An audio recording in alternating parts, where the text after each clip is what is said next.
Я проснулся от скрипа пола в коридоре. Часы на тумбочке показывали 13:07. Я жил один. По крайней мере, так я думал.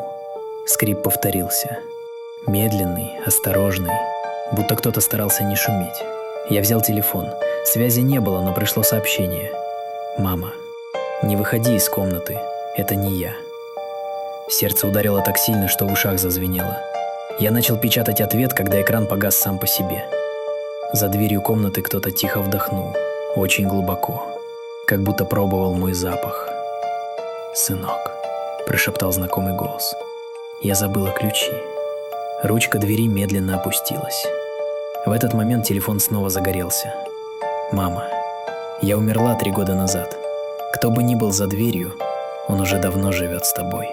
Пол в коридоре скрипнул снова, но на этот раз прямо за моей кроватью.